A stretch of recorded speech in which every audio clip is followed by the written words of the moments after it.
주는 그리스도시요 살아계신 하나님의 아들이시나이다. 하나님 감사드립니다. 창세기 1장 1절에서 14절의 본문을 통하여 영원한 생명의 빛, 영원한 생명의 말씀이 있으라는 제목으로 하나님의 말씀을 선포하기를 소원하오니 이 말씀의 능력이 하나님의 능력으로 나타나 우리들의 혼령 관절 골수와 생각과 마음을 찔러 쪼개며 연약하며 불신앙이 가득 차 있는 부분에 온전한 하나님의 생명의 빛이, 생명의 말씀이 충만하게 되는 시간이 되도록 역사하여 주옵소서. 은혜 받지 못하도록 방해하는 추악하고 더러운 저주의 세력들이 주 예수 그리스도 이름 앞에 완전히 꺾여지고 무너지는 것을 체험하도록 축복하여 주옵소서. 감사를 드리며 승리하신 주 예수 그리스도 이름으로 기도드리옵나이다. 아멘. 오늘 제목은 영원한 생명의 빛, 영원한 생명의 말씀이 있으라라는 제목으로 하나님의 말씀을 나누겠습니다. 오늘 본문을 먼저 한번 보시면 태초에 하나님이 천지를 창조하셨다라고 선포되어 있습니다. 사실은 창세기 1장 1절이 선언적인 사실은 말씀입니다. 태초에 사람이 태어나기도 전에 하나님이 천지를 창조하셨다라고 선언하고 있기 때문에 이게 어마어마한 하나님의 절대주권과 능력을 창세기 1장 1절에 선포하고 계시는, 선언하고 계시는 장면입니다. 그런데 땅의 상태가 혼돈하다고 말하고 있습니다. 그리고 공허하다고 그러고 흑암이 깊음 위에 있다고 말합니다. 옆 사람을 한번 보세요. 혼돈한지 공허한지 흑암이 깊음 위에 있는지. 아주머니들은 이제 입금 확인이 되는 순간 남편 월급 받으면 얼굴이 좀 환해지긴 합니다만은 혼돈, 공허, 흑암이 깊음 위에 있다 이렇게 되어 있습니다. 그런데 또 재미난 것은 하나님의 영, 성령은 수면 위에 운행하고 계십니다. 우리가 오순절 마가의 집 다락방에 성령이 임한 때부터 성령이 역사한 게 아니고 태초에 천지를 창조할 때 성부, 성자, 성령 하나님이 역사한 겁니다. 자칫 잘 모르는 분들은 구약시대 때는 성부 하나님의 시대고 신약시대 때는 성자 예수님의 시대고 말세 때는 성령 하나님의 시대라고 하는데 굉장히 위험하고 잘못된 이야기입니다. 그럴듯하게 보이는데 아닙니다. 처음부터 성부, 성자, 성령 하나님께서 삼위일체 하나님이 역사하고 계셨습니다. 그런데 3절을 보니까 그 상황에 빛이 있으라 하시니 빛이 있었고 오늘 영원한 생명의 빛이 있으라, 영원한 생명의 말씀이 있으라, 하나님이 가라사대 하나님이 말씀하시니 빛이 있었고 그대로 되니라. 그게 창세기의 굉장한 내용입니다. 이 의미가 오늘 저와 여러분들에게 재확인되고 누려지는 축복의 날이 되기를 소원합니다. 빛이 하나님 보시기에 좋았다. 하나님이 빛과 어둠을 나누셨다. 특히 5절에는 빛을 낮이라고 칭하고 어둠을 밤이라고 부릅니다. 저녁이 되고 아침이 되니 이는 첫째 날이니라 그렇게 되어 있습니다. 여기서 몇 가지 의문점들도 우리가 찾고 이 본문을 통해서 또 예수가 그리스도라는 비밀을 우리가 어떻게 확인하고 누려야 되는지 최고의 은혜를 누리게 되기를 바랍니다. 메시지 들어가기 전에 제가 제 아들한테 좀 너무너무 미안한 일이 이번에 미국에 있었습니다. 셋째 경원이 영어 이름은 폴인데 2살째 이제 뇌하수체라고 이제 시력은 눈동자 안구는 문제가 없는데 시신경이 뇌 밑에 이렇게 두 가닥이 만나는 부분에 어릴 때부터 있었던 것 같습니다. 종양 같은 게 이렇게 거기 있어가지고 고기가 성장 호르몬이 분비가 되는 겁니다. 그래서 우리 경원이가 태어날 때 4.75kg로 태어났어요. 우리 집안은 딱 4kg대입니다. 첫째가 4kg, 둘째가 4.5kg, 셋째가 4.75, 막내가 4.5kg. 제왕절개 아닙니다. 다 순산했는데. 그래서 제 아내가 대단한 사람입니다. 그 병원에서 병원 생기고 제일 자연분만으로 제일 크게 태어났다 하더라고요. 그게 아마 뇌 밑에 성장 호르몬 분비되는 것들이 촉진이 돼가지고 아이가 막 굉장히 커진 겁니다. 아마 2살 때인가 그때만 해도 몸무게가 상당했습니다. 거의 한 20kg 가까이 갔나? 되게 무거웠습니다. 그러니까 보통 애들하고는 사이즈가 틀렸고 병원에 딱 가니까 이렇게 통마다 애를 담아놨는데 표가 확 나더라고. 엄청 큰 애가 하나 있는데 제가 제 셋째라 하더라고요. 이제 그걸 안 하게 수술을 안 하면 그 물혹이 뇌에 붙어버리면 생명이 위험하고 뇌에 문제도 없기 때문에 잘라내야 된다. 그래서 사실은 2살 때 지금도 흉터가 있습니다. 귀에서 머리 중간까지 한 뼘을 이렇게 찢어서 벌려가지고 그걸 잘라내고 꼬맨 겁니다. 근데 수술 끝나고 나니까 막 이만한 주먹만한 막 물혹도 생기고 이렇게 튀어나왔어요, 뭐가요. 그러면 병원에서 이게 고름인지 피인지 물인지 우리 같으면 이렇게 뭘 찔러서 바로 빼는데 미국은 그렇게 빼지도 않고 척추에 가나다란 호스, 진짜 1mm 정도도 안 되는 호스를 넣어서 하루에 몇 그램씩만 뽑아내야 된다. 갑자기 뽑아낼 경우에 뇌압이 떨어지거나 문제가 있다. 이래서 되게 고생을 했거든요. 그래서 3년 뒤에 5살 때 얘가 이제 완전히 볼 수 있느냐 없느냐를 결정할 수 있다고 갔는데 최종적으로는 그 시신경 자체가 차단이 됐기 때문에 볼 수 없다. 이제 그렇게 판결을 받은 거죠. 그때 제 아내가 되게 힘들어하고 저도 굉장히 힘들었고 그 계기로 제가 하나님 앞에 처음으로 전라도 사투리인지 경상도 사투리인지는 모르겠는데 땡깡을 좀 부렸습니다. 왜 많은 애들인데 하필이면 제 아들이며 제가 뭐 이상한 짓 하고 사는 것도 아닌데 주와 복음을 위해 산다는데 왜 이러시냐 하나님. 그리고 이제 하나님 앞에 맞짱을 부리고 땡깡을 부리기 시작했어요.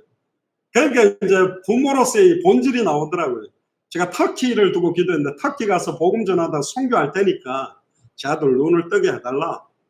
뭐 그런데 하나님이 네가 네 아들 사랑하는 것보다 내가 더 사랑하고 앞을 못 보지만 전 세계 앞을 못 보는 사람들에게 중요한 하나님의 소원을 이룰 거다라는 말씀을 받고는 너무 기뻤는데 메시지를 많이 줬어요. 그전간 제가 힘들었는데 네가 다른 애들보다 뭐 앞을 보지 못하지만 하나님이 너에게 크고 은밀한 걸 보이시고 너를 통해 큰 하나님의 역사를 이룬단다.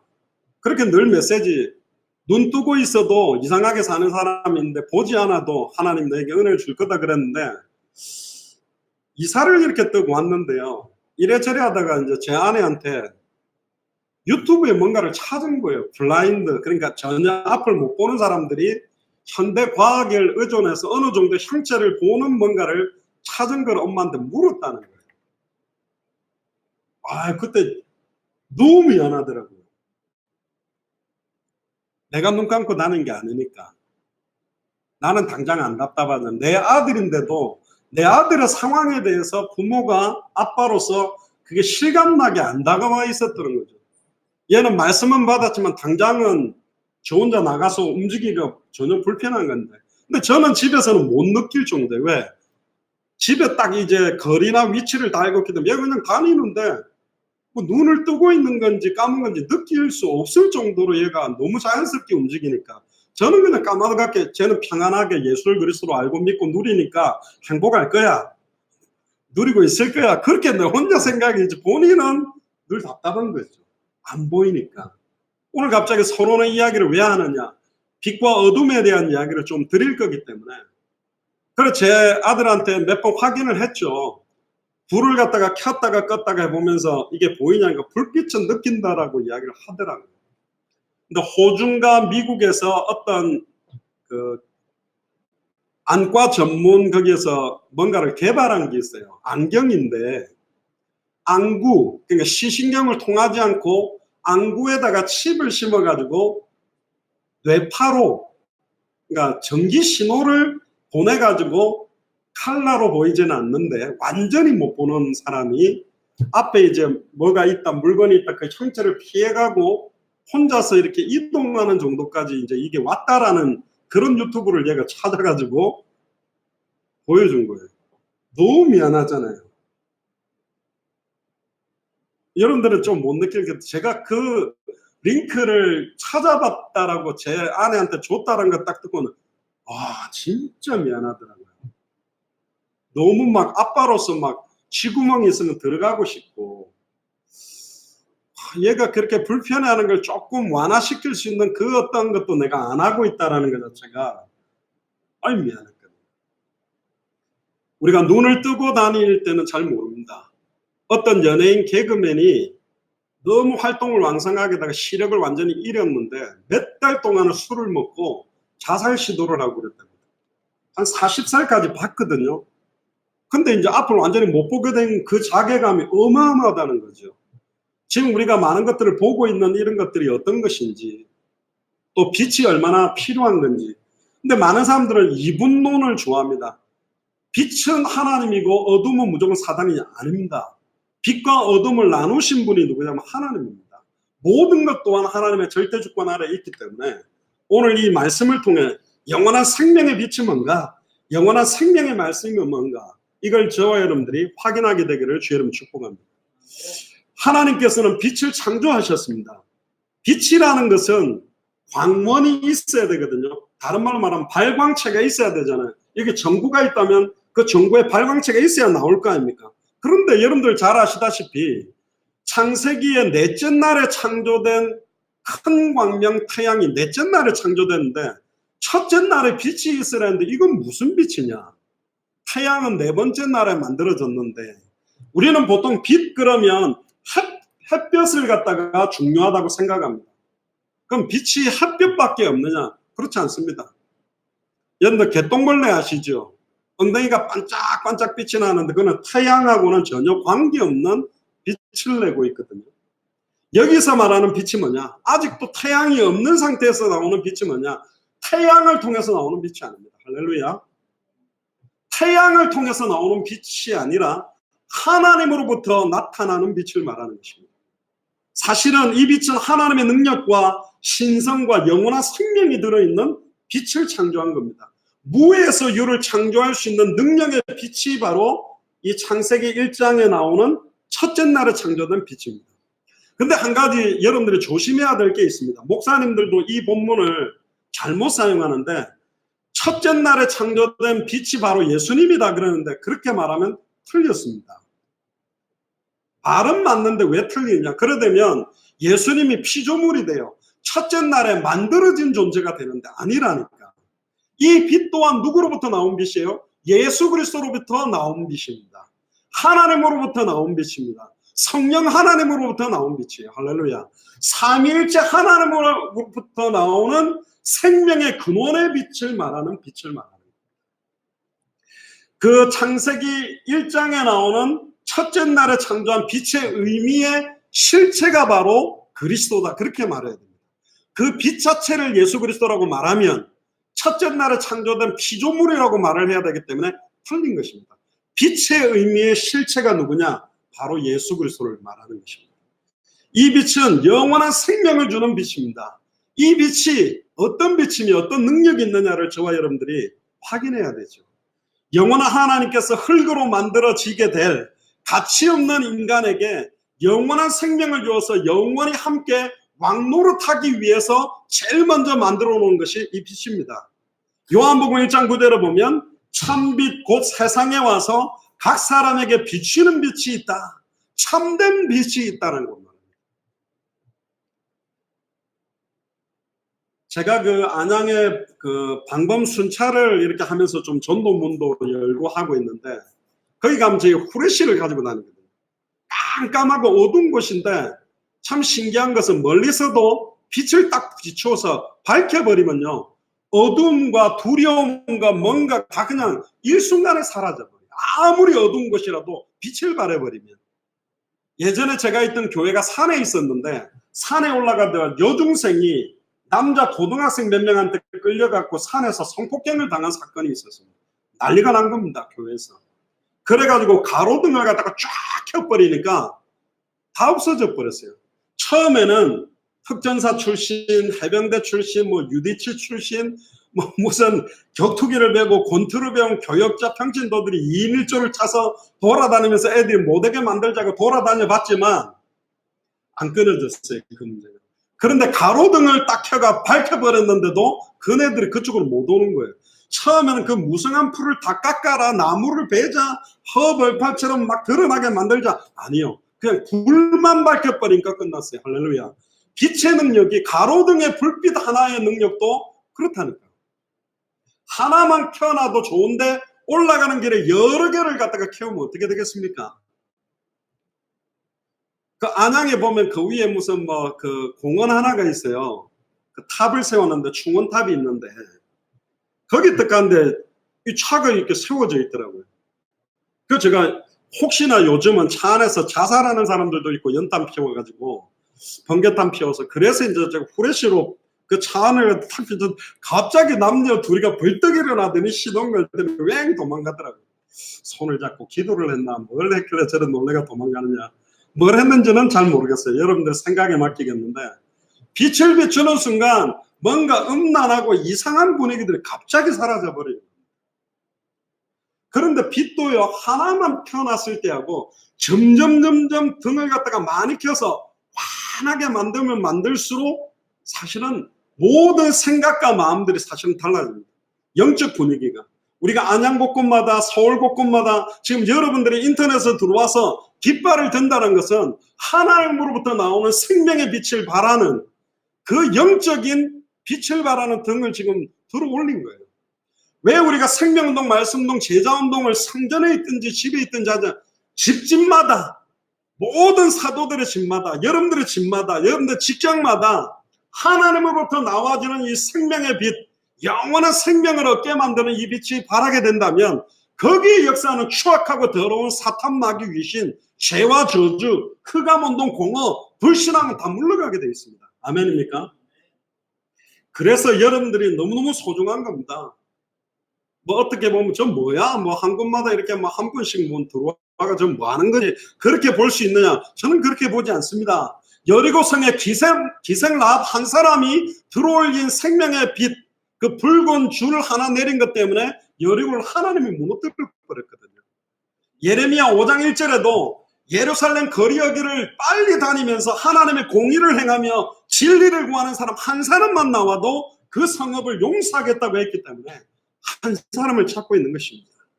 결국 첫째 날에 창조된 이 빛은 그리스도의 영광의 복음의 광채를 말하는 거고 영원한 생명을 주는 빛을 말하는 것이죠. 그래서 고린도후서 4장 6절에 어두운 데서 빛이 비추리라 하시던 그 하나님께서 이게 창세기 1장을 말하는 겁니다. 흑암운동 가운데 빛이 있으라 그렇게 말했던 그 하나님께서 예수 그리스도의 얼굴에 있는 하나님의 영광을 아는 빛을 우리 마음에 비추었다. 참 멋있는 말입니다.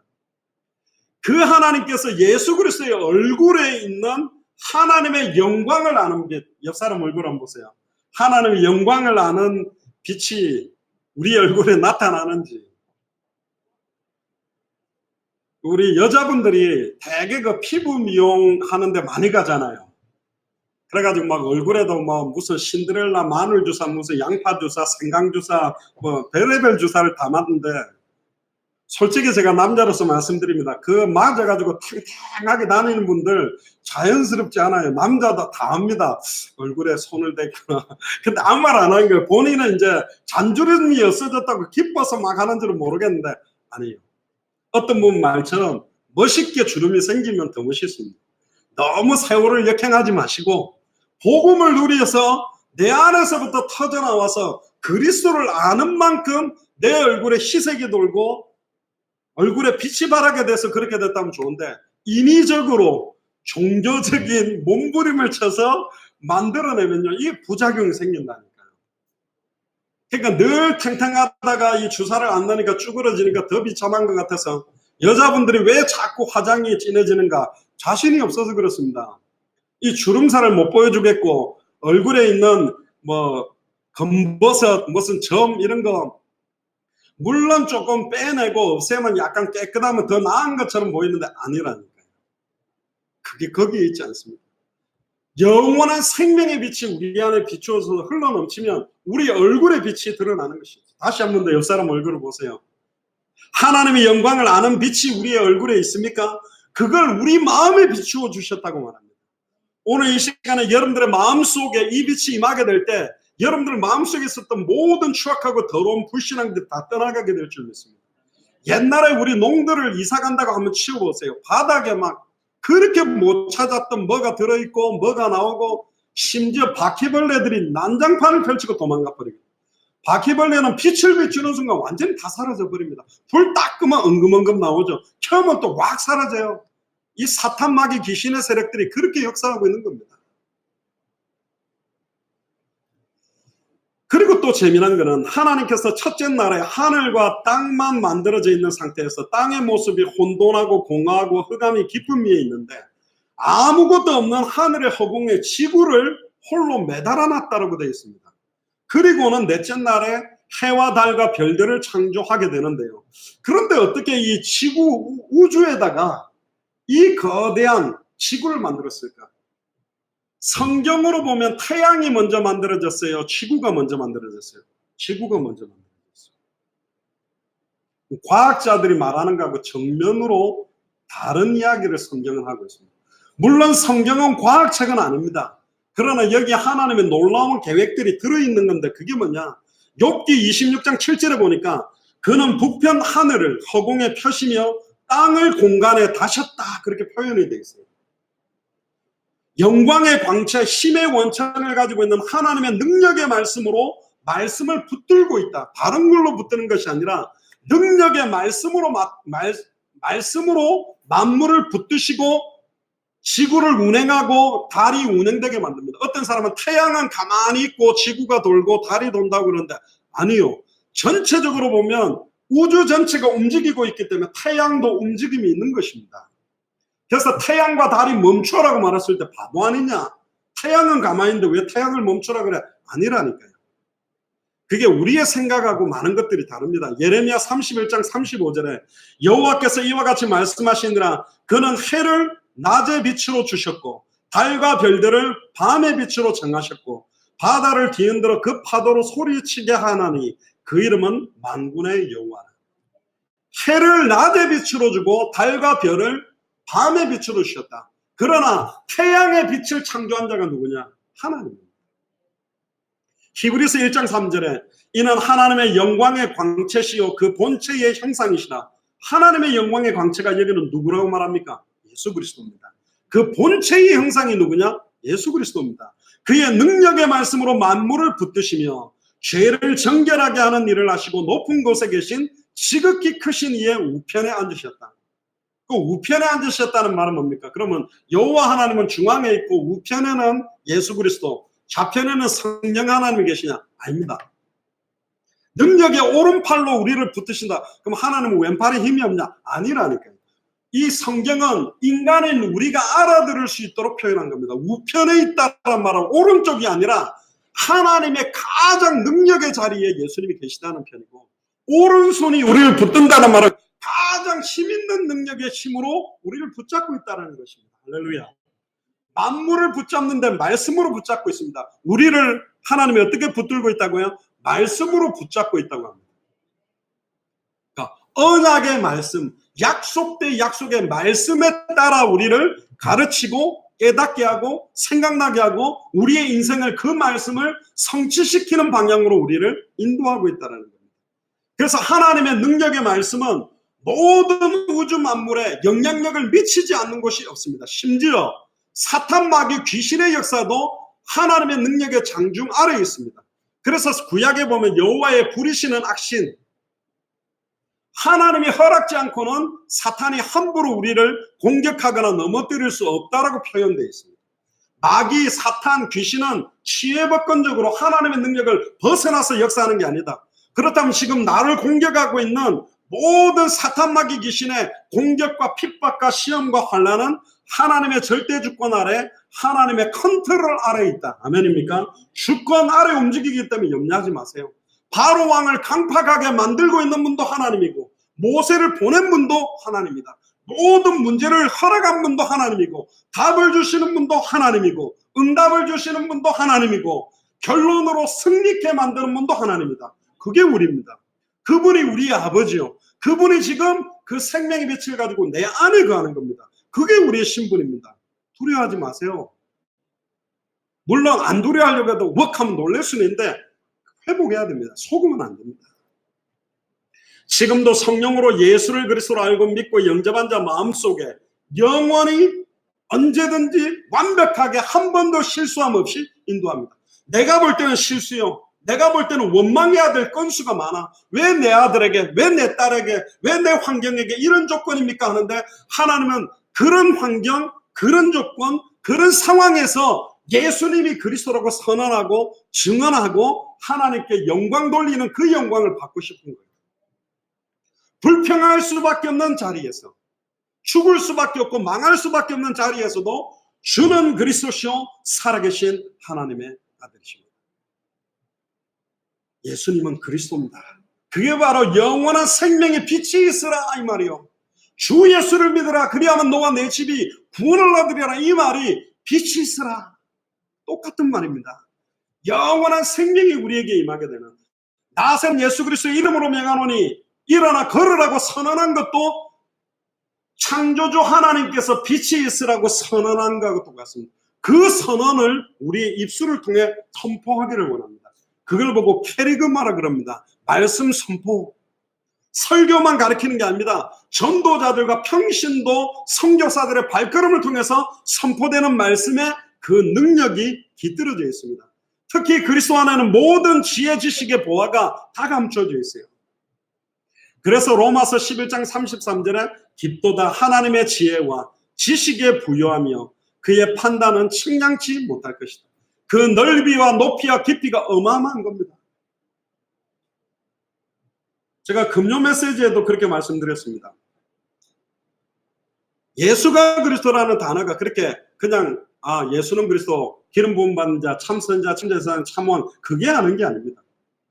어떤 아들한테 야 아들아 따라해봐. 아빠 하면 너는 좋아. 엄마 하면 너는 좋아. 이렇게 물어본 거예요. 아빠 하면 좋아. 엄마 하니까 좋아. 또 심심하다가 좀 있다가 아빠 그러면 좋아. 엄마 그래 좋아. 너 아빠 엄마 좋아? 좋아. 왜 좋아?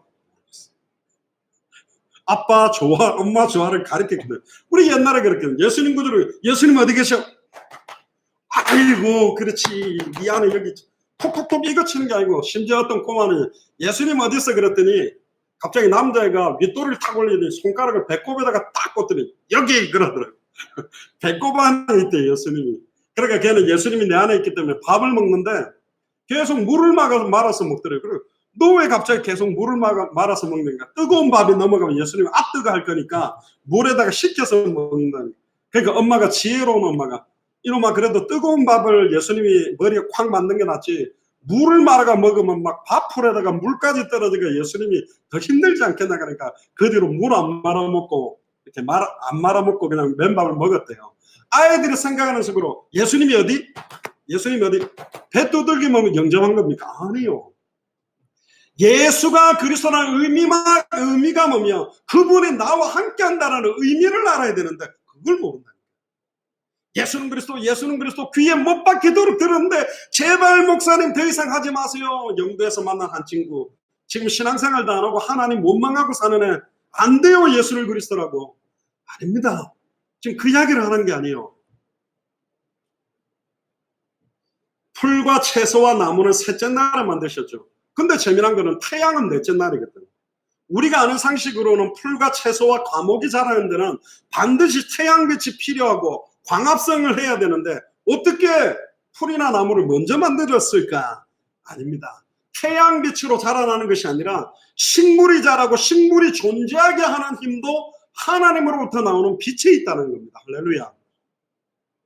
나중에 계시록에 나옵니다. 더 이상 태양빛이 너희들에게 쓸데가 없다. 내가 너희들의 영영한 빛이 되겠다. 할렐루야. 태양빛이 필요 없답니다. 하나님이 우리의 영원한 빛이 되겠답니다. 완전히 끝나는 것이죠. 이 힘의 원천을 가지고 있는 하나님이 눈에 보이는 하나님으로 오신 분이 예수 그리스도고 그 안에 영원한 생명의 빛을 영원한 생명의 말씀을 담아서 우리에게 오신 것입니다. 그래서 시편 36편 9절에 대저 생명의 원천이 주께 있사오니 주의 광명 중에 우리가 광명을 보리이다. 이 생명의 원천이 되는 빛이 아브라함의 아내 사라에게 90살 가까이 된 할머니가 아주 완전 할머니가 아이를 잉태해서 낳을 수 있는 힘을 줄 수 있는 능력이 그 안에 들어있고 죽은 지 나흘이 돼서 썩어서 냄새나는 나사로를 살릴 수 있는 능력이 그 안에 있다는 겁니다. 첫 번째입니다. 예수 그리스도는 육체적인 생명을 살리는 정도가 아니라 영혼을 살리는, 생각을 살리는, 마음과 모든 상황, 환경, 조건을 살려내는 영원한 생명의 근원의 빛이 그리스도 안에 있습니다. 아멘입니까? 이번에 우리 안양팀들이 우리 영도까지 갔다가 춘천에 우리 대성이 춘천 교도소에 있는 아이인데 그 안에서 막 여러 가지 편지를 저도 읽었습니다. 근데 재미난 거는요, 남자들은 군대 가거나 교도소 가면요 굉장히 효자가 됩니다. 굉장히 막 성경을 읽어요. 왜? 상황이 바라볼 게 없어. 철장 안에 있어야 되고, 군대에 같이 있으니까 엄마 아빠 저도 썼습니다. 우리 아버님 듣고 계시겠는데 나가면 절대로 효대하겠다 그러는데 나오자면 뭔 효대야. 휴가 잠깐 나오면 6시만 되면 벌떡 일어나고 기상나팔 안 울려도 일어나더니 제대하고 났더니 10시 11시 돼도 안 일어나고 막 개판되는 거죠. 그 감옥 안에 있으면 또 군대 안에 있으면요 바라볼 데가 없다 보니까 주를 바라봐요. 그거는 누구라도 가면 그런다니까. 나와가지고 옆에 너무 이쁜 여자들이 있고 음란 타락과 술과 음주 가무가 다 있는데도 그거 안 바라보고 주님 바라봐요. 그게 진짜 믿는 거예요. 막 감옥에서 성경 10독 20독 하거든요. 대도 조세영인가 그분도 나와가 목사가 되고 막 설교도 하고 간증도 했는데 뭐 지금도 뭐 한 번씩 훔치가 들어갔다 그런 소리가 들렸거든요. 이게요 흑암 세력이 우리에게 역사하는 게 얼마나 엄청난지 모릅니다. 사도 바울이 그랬잖아요. 로마서 7장 8장이. 아니 로마서를 쓰고 완전히 빌립보 교회 데살로니가 고린도 교회에 막 수많은 제자를 세우는 인생 말년의 베드로가 원하는 바 선은 행치 않고 원치 않는 바 악만 행한다. 이 사망의 몸에서 누가 나를 건져야 되겠냐. 그게 우리입니다. 그래서 제가 늘 강조하는 거, 우리는 전에도 아니었고 지금도 아니고 앞으로도 아니에요. 아닌데 우리를 의롭다고 성령으로 일쳐서 우리를 사용하는 겁니다. 그러니까 이게 십년마취가고 은혜 중 은혜죠. 여러분들도 저는 이제 집에 가면 딱 짜증내는 사람이 제 아내거든요. 제가 여러분들한테 짜증내면 장영환 목사 성격 더럽네. 저런 인간이 무슨 담임 목사 그렇게 할 거니까 저는 꾹꾹 참았다가 쏟아내야 될 통로가 하나 있거든. 물론 그리스도 앞에 내놔야 되는데 뭐 제 아내한테는 짜증내도 뭐 받아주고 그러니까. 근데 이제는 안 받아주겠다 하더라고. 자기 사역을 해야 되기 때문에 당신에게 있는 어두움은 당신이 처리를 해라. 왜 그 어둠을 나한테 덮쳐놓냐. 맞는 것 같아요. 그 말은 더 나아가면 이제 점점점 빨래도 당신이 입었던 건 당신이 해라. 당신 배고프면 당신이 차려 먹어라. 이제 이거 하나 허용하면 7배의 능력으로 다가온댔는데 이거 허용하면 이제 이렇게 되겠죠. 요한일서 1장 5절로 7절을 보세요. 그가 우리에게 듣고 너희에게 전하는 소식은 이것이니 곧 하나님은 빛이시라. 그에게는 어둠이 조금도 없으시다는 것이니라. 만일 우리가 하나님과 사귐이 있다고 심지어 하나님 우리 안에 있다 하면서 어둠에 행하면 거짓말을 하고 진리를 행하지 아니하면 이거니와. 그가 빛 가운데 계신 것 같이 우리도 빛 가운데 행하면 우리가 서로 사귐이 있고 그 아들 예수의 피가 우리를 모든 죄에서 깨끗하게 하실 것이요. 할렐루야. 이겁니다. 이게 신앙생활하는 사람입니다. 이렇게 사는 사람들 보면 불신자들도 두 손 들게 돼 있어요. 무릎 꿇고 인정하게 돼 있어요. 그런데 더 어두워. 사기 쳤다 하면 이제 막 교회 장로고 권사고 막 집사고 목사들이 나가서 막 더 이상한 성범죄를 저지르니까 이 말도 안 되는 시대가 온 겁니다. 하나님은 빛이십니다. 우리가 하나님을 섬기고 예배를 드리고 말씀 따라가게 되면 하나님의 빛이 우리에게 드러나서 내가 막 비추어야지 나가라 빛 이렇게 안 해도 이 영적인 영향력들이 흘러가게 되어 있어요. 안 그래도 금요일 날 제가 막내딸 이야기를 하면서 얘가 갑자기 안 그랬는데 이번 석 달 동안 맨날 아빠가 너무 좋아서 얘가 막 이러면서 붙고 막 엄마 이제 더 이상 붙지 말라고 엄마는 많이 아빠 옆에 붙어 있었으니까 내가 있어야 된다. 잠잘 때도 맨날 내 옆에 붙어가지고 그렇게 잤어요, 석 달을. 그 이야기를 했는데 우리 김윤옥 권사님이 목사님 막내딸 이야기할 때 목사님 얼굴이 내가 지금까지 목사님 얼굴을 본 중에 얼굴이 제일 막 기뻐서 환하더래. 이게 뭔가 얼굴에서 광채가 나가는 거예요. 그 빛이 있다니까. 할렐루야. 너무 좋아하는 걸 딱 먹거나 너무 좋아하는 선물을 받으면 얼굴에 확 빛이 나가는 게 있어요. 근데 막 분발라가지고 뭐 파운데이션 바르고 물광 내고 막 뭐 칙칙칙 뭐 뿌려가지고 번쩍번쩍한 거는 뭐야 저 얼굴에 개기름이 흐르나 이러면서 이상하다니까요. 다시 옆 사람 한번 보세요. 예수를 그리스도로 아는 자에게 나오는 얼굴빛인지 완전히 썩어 문드러져 가지고 흑암 없는 공으로 쩔어 있는지 한번 다시 보시길 바랍니다. 우리는 처음부터 어두움에 살려고 해도 살 수 없는 존재라니까요. 왜 여러분들이 허무한 줄 아세요? 왜 답답한 줄 아세요? 어둠에 계속 있기 때문에 그래요. 계속 컴퓨터 앞에 있으니까 그렇다니까. 계속 게임에 빠져 있으니까 그래. 우린 거기 있을 사람이 아니요. 옛날에 제가 뭐 사회가로 많이 다니다 보니까요. 뭐 보는 게 없었는데 뿌리 깊은 나무 옛날에 좀 유행했거든요. 근데 이거 딱 보는데 한 번 딱 뭐 동계 목사가 이거 한 번 봐. 야 이거는 역사적으로 너무 중요한 거야. 역사적으로 중요하다는 말을 넘어가 딱 하나를 봤는데 안 봐야 될 걸 바쁘는 거예요.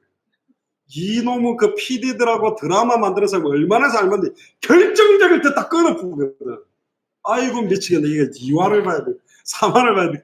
그러다 보니까 그 바쁘게 사역하면서도 틈내가 본 거예요.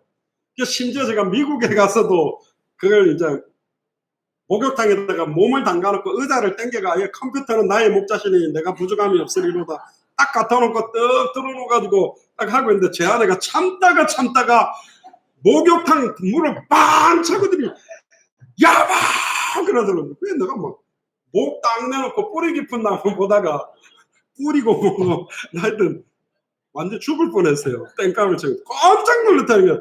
한 번도 화를 내는 사람이 아니거든요. 당신 목사인데 왜 이러냐? 봤더니 이게 밤이 맞도록 이걸 보고 있는데 역사적으로 무슨 역사적으로 중요한 게냐고.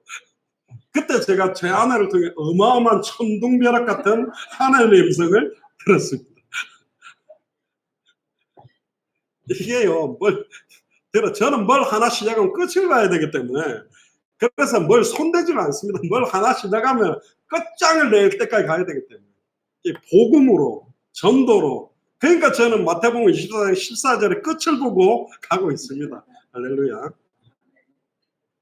예수 그리스도께서 그 보배로운 피로 날마다 즉 예수가 그리스도는 성경의 복음으로 날마다 우리를 성결케 하고 정결케 하고 정화시키고 아침마다 새롭고 새로우니 늘 새롭게 우리를 깨끗게 하신다면 그러므로 우리에게 빛이 나는 거예요.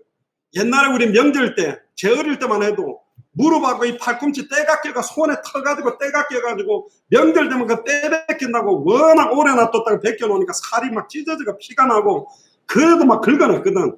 그나마 목욕탕 가가지고 이제 본 좀 뺀다고 그냥 얼굴까지 떼수건으로 박박 문대가지고 막 얼굴이 벌겋게 다 일어났는데 어쨌든 때를 벗기고 나면 얼굴에 광이 나요. 할렐루야. 명절 되면 전부 다 얼굴이 뽀얘. 완전히 우리 얼굴에 덕지덕지 들어붙어 있었던 이 흑암, 혼돈, 공허의 때를 벗겨버렸는데 그게 뭐냐? 예수가 그리스도 복음을 듣는 만큼 이거는요 수세미로 안 문대도 돼요. 그럼 나가 떨어져 버린다니까요. 아멘입니까? 지금 집에 가서 말씀도 한번 다시 듣고 정리하면서 때를 벗겨내야지 하지 말고 지금 아멘으로 받는 순간 떨어져 버립니다. 뭔가 막 신경이 나고 짜증나고 불만이 있고 막 가득했던 게 아멘 하는데 또 나가는 거예요. 물론 이상하게 아멘하는 사람들이 많은데 좀 이상한 교회가 무조건 아멘 재미삼아 그런 재미가 아니에요. 진짜 나에게 주시는 말씀으로 받으면 내 마음속에 참된 평안함들이 바로 회복되게 되어 있습니다. 얼마나 우는 사자처럼 두루다니며 우리를 삼키려고 합니까? 빛을 바라기만 하면 끝나버려요. 예수를 그리스도로 알고 믿는 기도가 시작되는 순간 진짜 예수를 그리스도로 알고 믿는 사람이 찬양을 하게 되는 순간 진짜 예수를 그리스도로 알고 믿는 자가 그 말씀을 선포하는 순간 그 자리에 생명의 빛이 바라기 때문에 흑암 사탄 마귀 귀신의 역사가 혼돈의 사탄 마귀 귀신의 역사가 공허의 사탄 마귀 귀신의 역사가 꺾여지게 되어 있습니다. 절대로 흑암 혼돈 공허는 빛을 이길 수가 없어요. 빛이 단 한 번도 져본 적이 없습니다. 어떻게 빛이 어두움에 지게 됩니까? 요한일서 3장 8절에 하나님의 아들이 나타나신 것은 마귀의 일을 멸하려 하십니다. 하나님의 생명의 빛이 나타나신 것은 마귀의 흑암 혼돈 공허의 어두움을 추악하고 더러움을 꺾어버리고 멸하기 위해서 오신 것입니다. 그래서 이 사단마귀 귀신은 예수님이 그리스도라는 비밀이 날마다 드러날 때마다, 선명하게 드러날 때마다, 확신 있게 믿어질 때마다 박살나고 떠나가는 거예요. 그래서 사도 바울이 성경을 가지고 예수는 그리스도라고 밝히 증언하고, 하나님의 말씀을 혼잡하게 하지 말고, 어떤 면에서는 그리스도의 영광의 복음의 강체가 혼미케 전달되지 못하도록 만들어라. 빛이 비추어지지 못하도록 혼미하게 만드는 역사들이 있다. 오늘 이 시간에 그 역사들이 다 무너지게 되기를 주의 이름으로 축복합니다. 시편 56편 13절에 주께서 내 생명을 사망에서 건지셨습니다. 주께서 나로 하나님 앞 생명의 빛에 다니게 하시려고 실족하지 아니하게 하지 아니하셨나이까. 생명의 빛에 다니도록 만드신다 그랬습니다. 시편 119편 105절에 주의 말씀이 내 발의 등이요 내 길의 빛이다. 결국은 이 생명의 빛은, 영원한 생명의 빛은 영원한 생명의 말씀을 말하는 겁니다. 시편 139편 11절에 내가 혹시 말하기를 흑암이 반드시 나를 덮고 나를 두른 빛은 밤이 되리라 할지라도 주에게서는 흑암이 숨기지 못하며 밤이 낮과 같이 비추이나니 주에게는 흑암과 빛이 같음이다. 주님 앞에는 낮과 밤이 일반이라 그러는데, 그럼 있는 어둠은 뭡니까? 하나님이 안 계신 곳이 없는데, 그러면 하나님이 안 계시다라는 의미가 뭡니까? 하나님이 함께하지 않는 부분이 어둠이에요. 하나님께 맡기지 않고 내 생각, 내 계획, 내 판단, 내 경험이 주인이 되어 있는 상태가 어둠이고 혼돈이고 공허라니까. 그래서 오늘 시간에 갈라디아서 2장 20절에 내 자신을 완전히 나는 그리스도와 함께 십자가에 못 박혔나니 그런 적이 이제 내 안에 내가 사는 게 아니다. 그리스도가 사신다. 그걸 인정하게 되기를 바랍니다. 자꾸 부활하지 마시고 죽었다놓고 막 틈틈이 살아나시는데 마지막 날에 살아나야 된다. 지금 죽어야 돼요. 이게 잘 안 되는 겁니다. 왜? 워낙 평생 내게 찌들어 있던 것들이 있기 때문에. 이사야 9장 2절에 흑암에 행하던 백성이 큰 빛을 보고 사망의 그늘진 땅에 거주하던 자들에게 뭐가 비추었다? 빛이 비추었다. 사망의 그늘진 땅에 거주하는 자 200개 나라와 2000개가 넘는 미전도 부족 국가에 빛이 비추어진 줄 알고 있어요. 그 빛이 아니라니까. 후레쉬도요, 비추는데 어두운 거 있거든. 배터리가 다 나가면 이게 비추어도 이 빛이 제대로, 서치라이트 같은 거 쫙 피우면 그냥 환해지듯이 지금 혼미하게 희미하게 되어버린 빛을 그리스도의 빛이라고 말하고 있습니다. 전 세계가. 이사야 30장 26절에 여호와께서 자기 백성의 상처를 싸매시며 그들의 마든 자리를 고치시는 날에는 달빛은 햇빛 같고 햇빛은 7배가 되어 7날의 빛과 같으리라. 7이라는 말은 완전 숫자거든요. 그러니까 이 땅의 빛이 그리스도의 빛과는 완전히 구별된다는 걸 말하고 있습니다. 심지어 이사야 42장 6절에서 9절에 보니까요, 나 여호와가 의로 너를 불렀은즉 내가 네 손을 잡아 너를 보호하며 너를 세워 백성의 언약과 이방의 빛이 되게 하리니 네가 눈먼 자들의 눈을 밝히며 갇힌 자들을 감옥에서 이끌어내며 흑암에 앉은 자들을 감방에서 나오게 하리라. 나는 여호와니니 이는 내 이름이라. 나는 내 영광을 다른 자에게 내 찬송을 우상에게 주지 아니하리라. 보라, 전에 예언한 일이 이미 이루어졌나니 이제 내가 새 일을 알리노라. 그 일이 시작되기 전에라도 너희에게 이르노라. 우리는 이미 알게 됐습니다. 모든 족속으로 제자를 삼고 천하만민에게 복음을 전하고 땅끝까지 이르러 증인되는 이 복음이 이 땅을 덮을 때, 복음의 빛, 생명의 빛이 이 땅을 덮을 때 주님이 오시겠다고 약속하신 겁니다. 두 번째입니다. 예수 그리스도의 영원한 생명의 빛 안에는 영원한 생명의 말씀이 있기 때문에 사실은 그 빛은 모든 흑암운동 공허를 꺾을 수 있는 비밀이 말씀 속에 들어있습니다. 근데 66권의 말씀 안에는 복음도 있고 율법도 있고 다른 교훈적인 내용이 있는데 66권을 기록한 목적이 뭐냐? 요한복음 20장 31절에 오직 이것을 기록한 목적은 너희로 예수께서 하나님의 아들 그리스도이심을 믿게 하려 하며 또 너희로 믿고 그 이름을 힘입어 생명을 얻게 하려 합니다. 이 생명이 바로 생명의 빛을 말하는 겁니다. 생명의 말씀을 말하는 겁니다. 요한복음 11장 23절에 나흘이 돼서 썩어서 냄새가 나는 나사로를 두고 마르다에게 묻습니다. 네 오라비가 다시 살아나리라. 그러니까 마르다가 교리적인 믿음을 이야기합니다. 예, 마지막 날 부활 때에 다시 살아날 줄 믿습니다. 교리적인 믿음 말고 지금 살아나리라. 지금입니다. 나중에가 아니라 지금입니다. 지금 은혜로 회복하셔야 돼요. 지금 흑암세를 꺾어버리는 겁니다. 아멘 하는 순간에, 말씀을 나의 약속으로 믿는 순간에 그때 답을 줍니다. 나는 부활이요 생명이니 나를 믿는 자는 죽어도 살겠고 무릇 살아서 나를 믿는 자는 영원히 죽지 아니하리니 이것을 네가 믿느냐? 주여 그래야되다. 주는 그리스도시요 세상에 오시는 하나님의 아들이신 줄 내가 믿나이다. 근데 실제 이 고백은 했는데 마르다는 안 믿었다니까요. 살아나오는 거 보고 믿었다니까. 그 정도로 연약합니다. 왜 그렇습니까?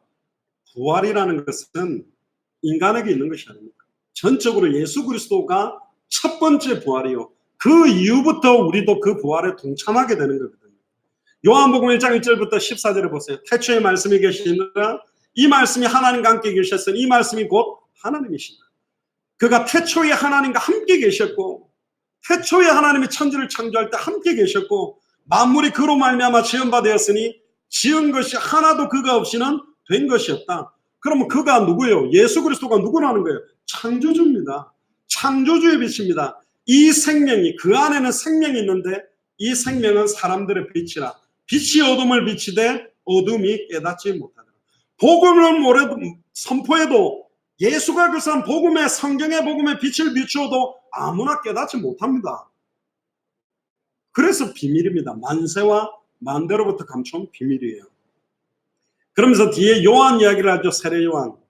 빛에 대하여 증언하고 이 모든 사람은 자기로 말미암아 믿게 하려 합니다. 그는 이 빛이 아니요 이 빛에 대하여 증언하러 온 자라. 참 빛고 세상에 와서 각 사람에게 비추는 빛이 있었나니 그가 세상에 계셨으며 세상은 그로 말미암아 지은 바 되었으되 세상이 그를 알지 못하였으나 자기 땅에 오면 자기 백성이 영접하지 아니하였고 자기 백성들도 영접을 안 했어요. 그 유명한 1장 12절에 영접하는 자 곧 그 이름을 믿는 자들에게는 하나님의 자녀가 되는 권세를 주셨으니 말씀이 육신이 되어 우리 가운데 거하시며 우리가 그의 영광을 보니 아버지 독생자의 영광이요 은혜와 진리가 충만하다. 결론입니다. 이사야 60장 1절에 3절에 보니까요. 그래서 우리 보고 일어나라고 말합니다. 빛을 발하라고요. 그러면 앉아있든지 누워있든지 엎어져 있든지 이렇다는 거 아닙니까? 일어나라고 합니다. 왜? 빛을 발해야 되기 때문에. 그러면서 다시 말합니다. 이는 네 빛이 이르렀고 좀 단어가 이상합니다. 나의 빛이 너에게 이르렀다고 안 하고 네 빛이 이르렀다고 말합니다. 여호와의 영광이 네 위에 임하였으니 보라 어둠이 땅을 덮을 것이고 캄캄함이 만민을 가리노니 지금 영적으로 흑암운동 공고가 전 세계를 덮었거든요. 오직 여호와께서 네 위에 임할 것이니 그의 영광이 네 위에 나타나리니 나라들은 네 빛으로 왕들은 네 비치는 네 광명으로 나오리라. 할렐루야. 하나님의 광명이라고 표현 안 하고 너의 빛으로 너의 광명으로 나온다고 말합니다. 즉 하나님의 빛이 우리 안에 왔기 때문에 할렐루야. 나의 빛이 된 거예요. 성경의 복음이 나의 복음이 되듯이 그 빛이 나의 빛이 된 거라니까. 빛이 되려고 하지 말고 우리는 원래가 근성이 빛이 될 수 있는 사람이 아니에요. 소금이 될 수 있는 사람이 아니라니까. 근데 소금의 실체, 빛의 실체가 우리 안에 거했기 때문에 나의 빛이고 나의 소금이에요. 너희는 세상의 빛이다. 너희는 세상의 소금이다. 얼마나 놀라운 계획입니까? 우리가 빛이라고 말합니다. 말이 안 돼서 내가 무슨 빛이야? 내가 무슨 소금이야?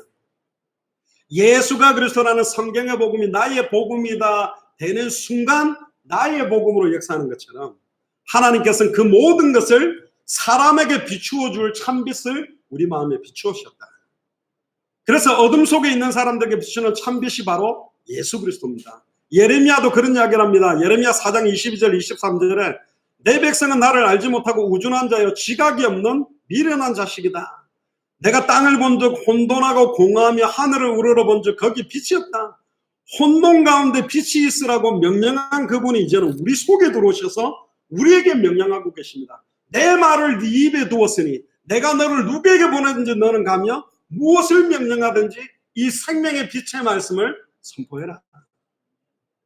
태초에 있었던 그 영원한 말씀이 이제는 우리 가운데 간 겁니다. 그래서 요한에서 1장 1절에서 2절에 보면 태초부터 있는 생명의 말씀에 관하여는 우리가 들은 바요, 눈으로 본 바요, 주목하고 우리 손으로 만진 바라. 태초부터 있는 생명의 말씀이 누구냐? 예수 그리스도입니다. 이 생명이 나타내신 바 된지라. 이 영원한 생명을 우리가 보았고 증거하여 너희에게 전하노니 이는 아버지와 함께 계시다가 우리에게 나타나셨다. 그래서 요한에서 1장 4절에 우리가 이것을 쓰면 우리의 기쁨이 충만케 하려고 태초에 계셨던 그 말씀이 이제는 우리에게 임한 겁니다. 죄의 본질이 뭡니까? 성경의 복음인 하나님의 말씀에 순종치 않는 것. 아담과 하와가 이 하나님의 말씀을 정확하게 알지 못했고 믿지 못했기 때문에 불순종하게 된 것이고 그게 죄의 시작입니다. 그 죄 때문에 하나님과 단절됐고 하나님과 단절되니 하나님의 말씀을 들어도 깨닫지 못하고 하나님의 빛을 비추어도 그 빛 가운데로 나오지 못하는 상태가 된 거죠. 그래서 하나님께서 직접 사람의 몸을 입고 와서 십자가의 죽음과 부활로 이 하나님의 말씀과 하나님의 뜻을 깨달을 수 있도록 십자가에서 단번에 영원히 사탄의 세력을 박살내고 죄와 저주를 해방시키고 하나님 만나는 길을 열어버린 겁니다. 그래서 사탄 문제를 해결하신 참된 왕, 죄와 저주를 해방시키는 참제사장, 하나님을 단번에 영원히 만나게 만드는 참 선지자를 합해서 그리스도 메시아라고 합니다. 예수를 나의 그리스도로 믿는 순간 예수님이 내 안에서 생명의 빛을 발하시고 생명의 말씀을 내 입을 통해서 선포케 만드시는 겁니다. 그러니까 더 이상 마귀에게 종노릇 하지 않고 하나님의 뜻만을 위해 자기를 위해 살지 않고 빛 대신 그리스도만을 위해 살 수밖에 없는 거죠. 특히 골로새서 1장 6절에 보니까 이 복음이 이미 너희에게 이름에 너희가 듣고 참으로 하나님의 은혜를 깨달은 날부터 온 천하에서도 열매를 맺는다. 아니 나는 들었는데 많이 들은 게 아니라 하나님의 은혜를 정말로 나의 복음으로 나의 은혜로 깨닫는 날부터 열매가 맺기 시작한답니다.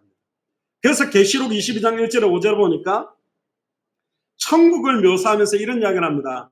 또 그가 수정같이 맑은 생명수의 강을 내게 보이시니 하나님과 및 어린 양의 보좌로부터 나와서 길 가운데로 흐르더라.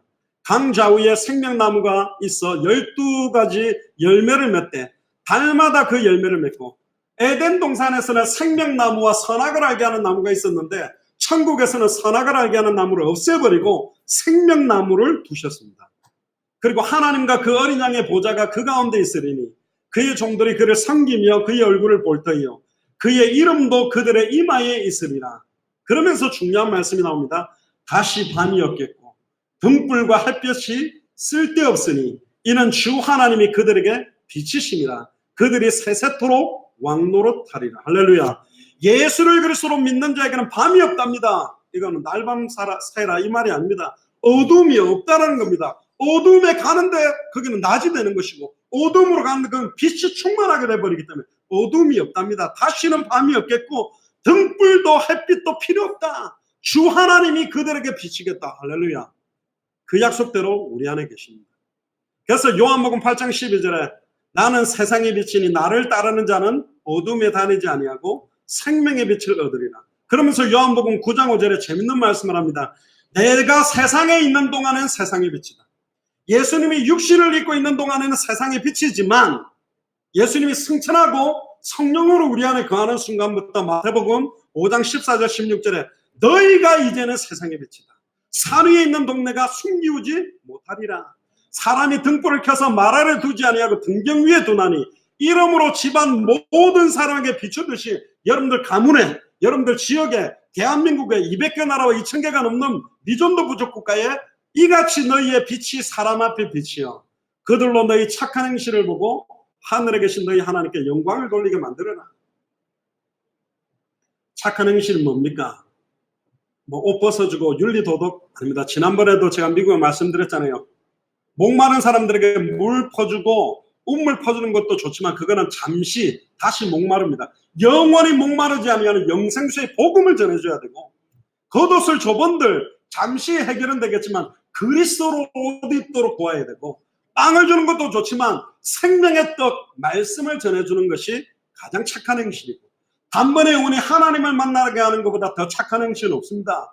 과거, 현재, 미래의 모든 죄와 저주에서 해방되도록 돕는 것보다 착한 행실은 없습니다. 일평생 사단에게 매여 종로로 나간 자들을 해방되고 승리케 하는 것보다 착한 행실은 없다. 결국은 착한 행실은 생명운동, 말씀운동, 제자운동.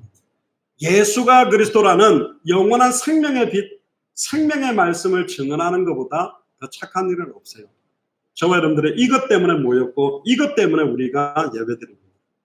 영원한 생명의 빛, 영원한 생명의 말씀이 여러분들에게 흘러넘쳐서 여러분들이 가는 곳곳마다 이 생명의 빛이, 생명의 말씀이 날마다 밝게 증언되기를 주의 이름 축복합니다. 기도하겠습니다. 주는 그리스도시요 살아계신 하나님의 아들이시나이다.